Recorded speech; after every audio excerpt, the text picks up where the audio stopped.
everyone, Ivy Gaming here, and today we're playing Dragonheir, Silent Gods. For today's video, I'm going to do a bit of a guild versus guild guide, little tips and tricks, and just kind of talk through it and give some strategies based on my experience from last season, at least with the Sparkle tournament.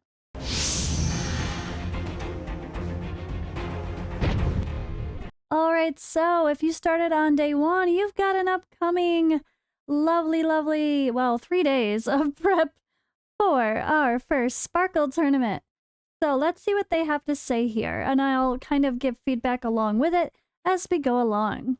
So the Sparkle tournament is a regular alliance duel held by the Ratfolk Guild in which you can win handsome rewards throughout battles. Sparkle tournament is held once a week, and each round will last 4 days. Please note that if you join a new alliance after the tournament starts, you will not be able to participate in the current round. The duel will be available for 14 days after the server opens. The alliance is not allowed to join the ongoing duel after it starts.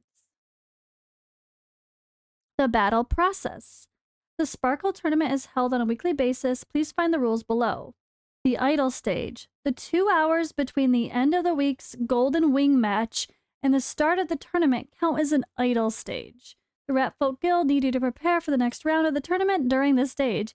You can check the information about the next round. The matchmaking stage. In 2 hours before the start of the tournament, the Ratfolk Guild will review the qualifications of alliances. They will pair up alliances 2 by 2 based on their strengths. Preparation stage. The first day of the tournament counts as preparation stage. Alliances need to set up their defense lineups. Each member of the alliance will need to set up their own defensive lineup. Please select heroes with caution as you will not be able to change once you enter the next stage. The alliance will also appoint a commander who will deploy alliance members at each defensive point. The commander cannot be changed after the match starts. I like that it says like you can appoint a commander. Maybe that means the leader doesn't always have to be the one to do that. Although I think in my guild, our leader is very experienced, so that's not an issue. But it'd be nice if, like, yeah, someone else besides the leader wants to handle that or has more time. They can appoint like a deputy to handle that task. All right, capture the Sharp Teeth Gate. Battle stage 1 starts from the second day of the tournament.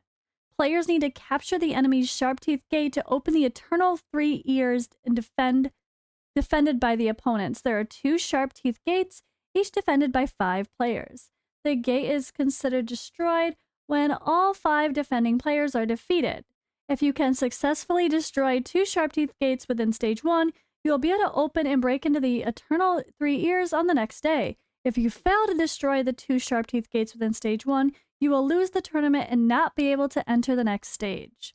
If you are unable to defeat any defending player at Sharp Teeth Gates, try challenging the neutral creatures on both sides and defending them to gain some contribution.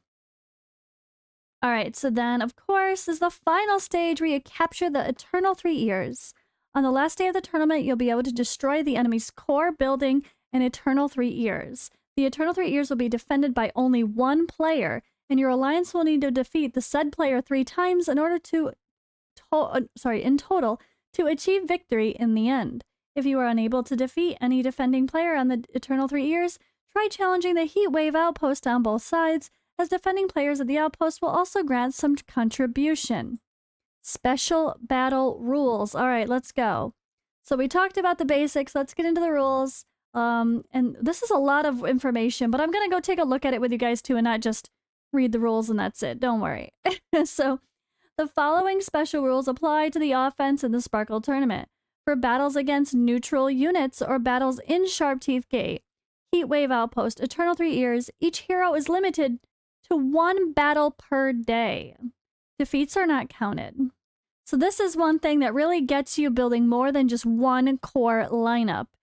On offense, when you go attack something, if you finish that battle, you cannot use those heroes again, within that section at least, to attack someone else. So like if you want to use your best team possible to attack the hardest opponents, and then if you have a whole nother team ready to go, or 2 or 3, you can attack the side little neutral units that just help you get some contribution points, which of course is good for your alliance and for your own earnings. Definitely want to get some contribution points just to show you're being active at the least. If you go in, what's going to happen for a lot of people is you're going to have the big guys in your alliance kind of take out everything right away, especially the people that maybe are in the US that have the reset happen at a favorable time. In Europe, we're sleeping, so don't be surprised about that.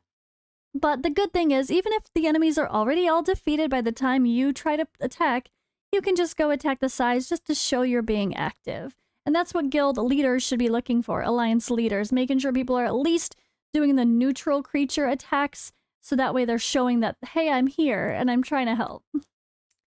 Alright, battle shop. After defeating a neutral creature or breaking through, the Heatwave outpost can grant Sparkle for the guild. Alliance commanders can use the Sparkle to buy special tactical items in the battle shop and assign those to certain members to help the Alliance in the future. So that's different. The battle shop is different. Unless I completely missed that last season, I don't remember that being a thing. So that's kind of cool if you know certain people need certain boosts. Like I know there were certain towers you'd be like, you get boosted enlightenment on a certain tower. Maybe they're doing that in a different form like a shop. Alright, in match rules, after the Alliance wins the Sparkle Tournament, points will be accumulated. 200 points when both attack and defense win, 100 points when either attack or defense wins, and no points if both fail. The Alliance rankings change based on the points obtained. Alliances with similar rankings and points will be matched in a round, while alliances ranking will also affect the amount of rewards. Reward rules. The rewards for Sparkle Tournament are listed as follows. Attack rewards, progress rewards, which are rewards for all Alliance members based on the progress of the completion of the attack. And then defensive rewards, progress rewards are rewards for Alliance members based on the progress of the completion of defense. So, okay, that was kind of weirdly broken up, but yeah, there's separate rewards for offense and defense. So let's go take a look at that. So, we're here, reward preview. All right, so this is your attack rewards. So if you do everything and if you win, it's not that much to begin with, but hey. I don't quite understand the different soaring team 1, 2, 3, 4, and 5. Soaring team? I guess, oh, this is maybe our alliance ranking. This has got to be our alliance team. I hope this is our alliance ranking. I'm not quite sure. Like at first you don't get much, but the higher you rank. I don't know what soaring team was. They didn't exactly describe that, did they? But yeah, same thing on defense. As you go along here, you get more rewards. So this used to have better rewards. The rewards are not as good, which is really disappointing. It used to be if you win on defense and you purposefully lost on attack, you could get the best rewards possible every single week and not have to like go against the Krakens. But it's not the case anymore. It looks like the attack is more the focus now, which makes sense to be fair.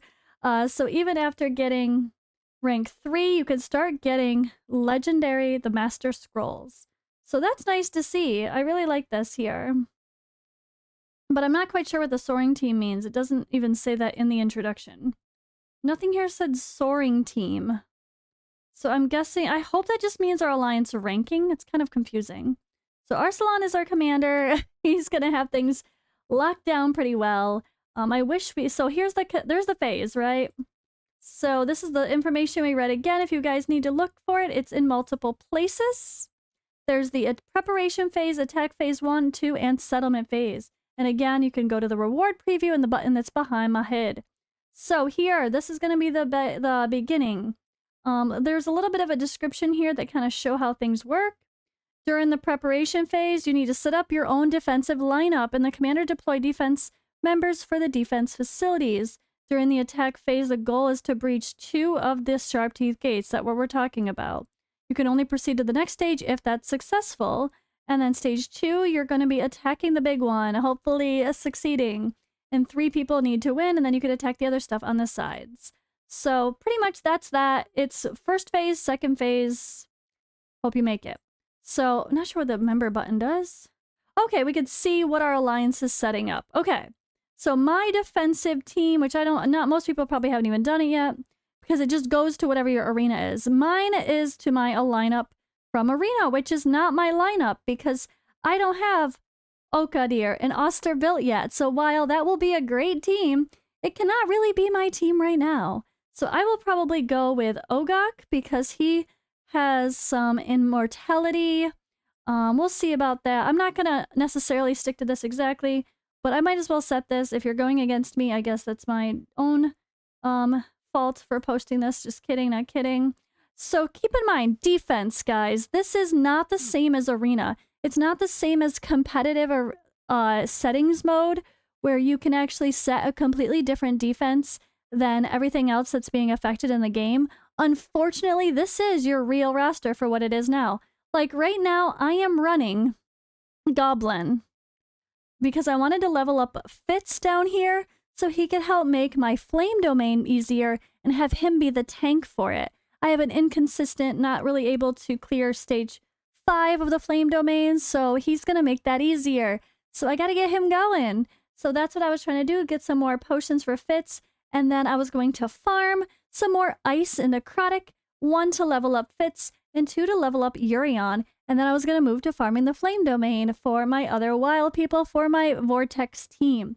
And then once that was all set, finally having 5 stars around, Sigrid as well, then I was going to move into building my Oster for Arena and Okadir as well. But I'm really happy to realize that Oster is actually highly used.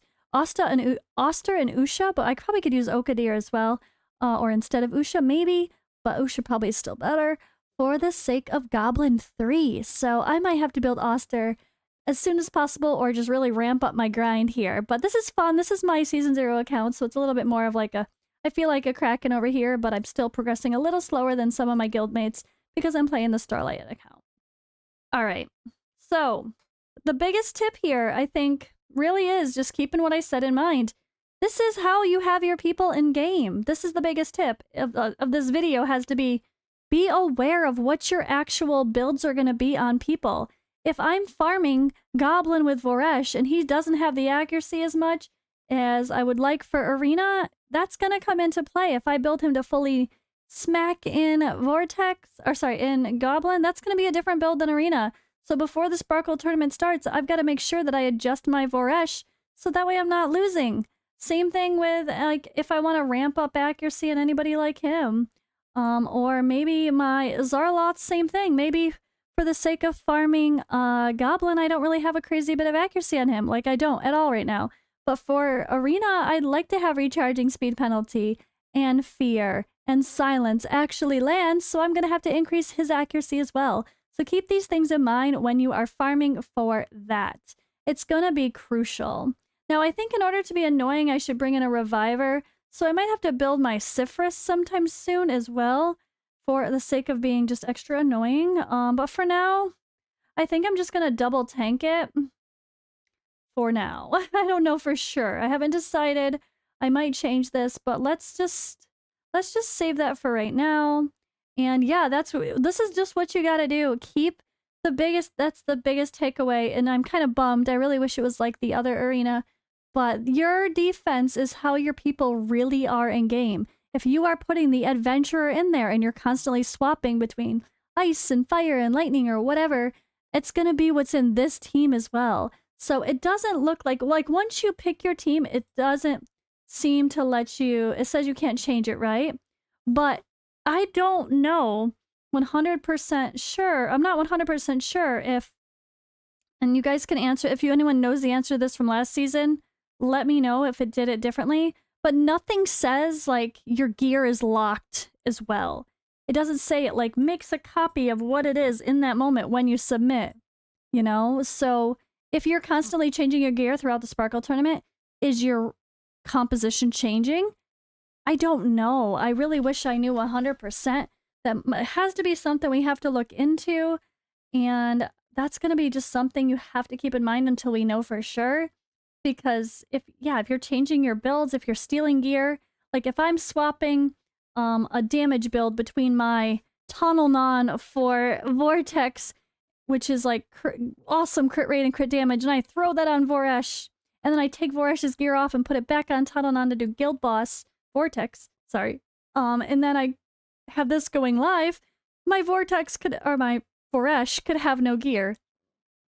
That's not ideal, and I really hate that about this, unfortunately. It really does force you to build a lot of people as well. But that's okay. I guess it's part of what makes this interesting. But I hope that conversation was helpful. When it comes to the Golden Wing match, this is the other part of Guild versus Guild. I guess we can take a quick look at this as well. This is going to be happening after this gets started. So this is going to get started. This is going to get started. I think this is going to go into a preparation phase as well. Oh, this is shorter, so let's go ahead and read this. Let's move on to the Golden Wing match as far as our Guild versus Guild options in this game go. It is cool that they have two. So from what I first saw, it looks like Golden Wing match is kind of like CVC and Raid. Alright, so let's read the introduction. Golden Wing match is a regular alliance duel held by the Ratfolk Guild in which you can win handsome rewards throughout battles. The match is held once a week. Each round will last 2 days. Please note that if you join an alliance after the match starts, you'll not be able to participate. The duel will be available for 14 days after the server opens. The alliance is not allowed to join an ongoing duel after it starts. Event rules. During the Golden Wing match, you'll gain points every time you clear a dungeon, challenge Temporal Vortex, or achieve a victory in the Grand Gladiator Arena. Get a certain amount of alliance points to claim corresponding rewards. The alliance with the higher number of points in the end wins. So this literally is Raid. It is CVC. It's who's the most active, who has the best teams, who can farm the highest stages. So it's interesting. It's definitely interesting. So there's different points regarding victory, failure, draw, and buy. Your alliance has got a bye for this round. Oh, okay, if they put you on a bye week. That's funny. Are we talking football here? What is this? Alright, so it's a lot of solvent. That's pretty awesome, actually. So it doesn't seem like there's much else to it besides the solvent, but that's huge to make the overall stats on your account better. I'll take it. I'll take it. They still, even if you fail, you still get some. Okay, not much for the beginning, but hey, we gotta start somewhere. Alright, and let's take a look. Where do we see the points? Where do we see the points? Someone had shown where we click. Okay, this is the battle rank. Alliance battle rank. Yep, alright. So this is for both the tournament. This is the soaring team. Sorry, I do get clarification. This, if you click it behind me here. Soaring team 1, 2, 3. As you rank up as an alliance, that is your reward status.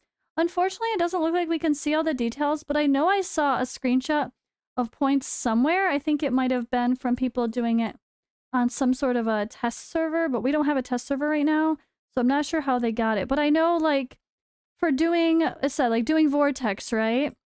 Doing a Vortex gives points based on which level you're completing and which milestone you're hitting. So I'm sure it's going to be the same for all of them. The higher level dungeons you're farming, the more points you're going to get, just like a Raid CVC. Whichever alliance is more active and whichever alliance is grinding the highest stages possible to get the best points possible is going to win. So it could be the kind of thing where if your alliance really loves this Golden Wing match and you guys are really, really trying to max out your solvent and you do want to prioritize this as an alliance, that's your decision. You could be saving your bread for during this time and trying to farm like crazy during this time. So keep that in mind. It might be like a CVC for Raid where you wait to do your crazy extra farming with your bread until this pops. But yeah, I think that kind of covers it. It's interesting setup, but I do love that this game gives a couple different ways for guilds to work together. Not only a simple Vortex boss that we're gonna do daily, which is really fun, honestly, to see what people are doing, and they're kind of insane. But also just the fact that there's 2 different battles. It's not just CVC. There's also a skilled, unique battle progressing through different stages, which feels unique compared to some other games I've played for sure. But I hope you guys end up liking this. I'm really curious to see how we do. And I am in like a Kraken guild, so I hope I can hang. If not, I'll have to drop down because I'm going to be playing this account a little more chill. So hopefully I can hang with the big boys. We'll see. But Hope this conversation was helpful. Let me know what you guys think regarding the guild versus guild setup in this game. And yeah, let me just end with the final reminders. Make sure you're very aware of your defense. Make sure you're very aware of your lineup all the way until the very end. Make sure you make any last minute adjustments. Let your leader know if they've already positioned you at a certain spot. They're going to put the strongest people at the defenses, of course. So if you hadn't put yours up, you might be better than someone else and they might want to swap you in. Just communicate with your alliance and make sure you're being active. Help each other out. And even if you're not that into it, just go set your defense. Don't look at it. Go do one random battle. Just help out in some way, because at least we're helping everybody get some free rewards, which is kind of important, of course. We all want free stuff, and we definitely need all those skill scrolls. So, all right, guys, thank you for watching, and I'll see you in the next one.